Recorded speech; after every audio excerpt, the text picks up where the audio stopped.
वासुदेवाय गो ब्राह्मणहिताय च जगद्धिताय कृष्णाय गोविंदाय नमो नमः। आज आपको अधिक मास का 16वां अध्याय। हाँ देखिए, हाँ क्षमा कीजिए, आज जो है 15वां अध्याय प्रारंभ हो रहा है। कल हमने आपको जड़धनवा के पूर्व जन्म की कथा सुनाई और वो पूर्व जन्म में राजा जड़धनवा जो था वो पूर्व जन्म में एक ब्राह्मण सुदेव नाम का, इसकी पत्नी गौतमी, दोनों तपस्या करते हैं और भगवान विष्णु प्रसन्न होकर के कहते हैं परम बुढ़ी वरदान मान। तब वो अपना रोना रोता है, कहता महाराज मैं बड़ा निपुत्री हूँ और संतान की इच्छा से मैं तपस्या कर रहा था, बिना पुत्र के मेरा जीवन व्यर्थ मुझे जान पड़ता है, आप कृपा करके मुझे एक पुत्र प्रदान कीजिए।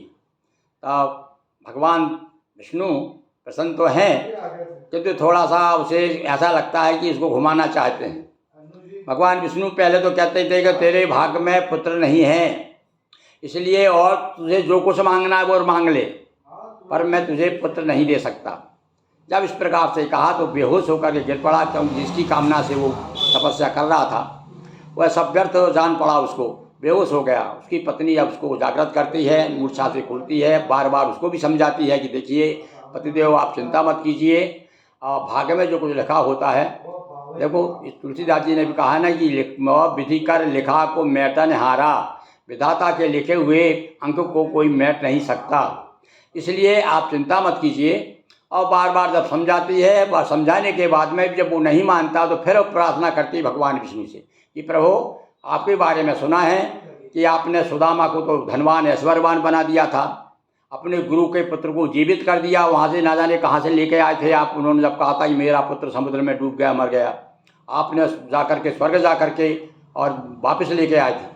आप तो सक्षम है प्रभु, आप तो हमारी परीक्षा ले रहे हैं, हमें क्यों निराश करना चाहते हैं। और बार बार जब प्रार्थना करती है वो गौतमी, जब प्रार्थना करती है तो भगवान कहते हैं कि हाँ ठीक है, ए बेनते बुलाया बेनते को कर लो, इनको एक पुत्र प्रदान करो भाई। इनकी तपस्या से मैं बहुत खुश हूँ, इन्होंने बड़ा कठिन तप किया है, बहुत सहन किया है, इन्हें पुत्र मिलना चाहिए। और भगवान कृपा करते हैं। वो तो उनकी परीक्षा ले रहे थे कि देखता है ये क्या कहता है, इसलिए उन्होंने कह दिया भगवान ने कि भाई तेरे भाग्य में कुछ भी नहीं। अरे ये तो विधि कर लिखा को मेटा नहारा, भगवान क्या नहीं कर सकते, विधाता का लिखा हुआ भी मेट देते हैं। भगवान शिव और विष्णु में कोई अंतर नहीं है। भगवान शिव के बारे में तो कहा है ना कि ये तो विधाता का लिखा भी मेटते देते हैं, ऐसे हैं भगवान शिव।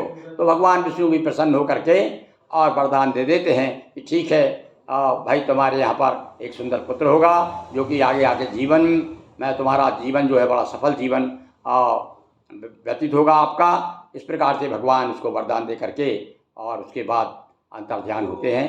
तो आज आपको हमने कथा 15वें अध्याय की कथा सुनाई।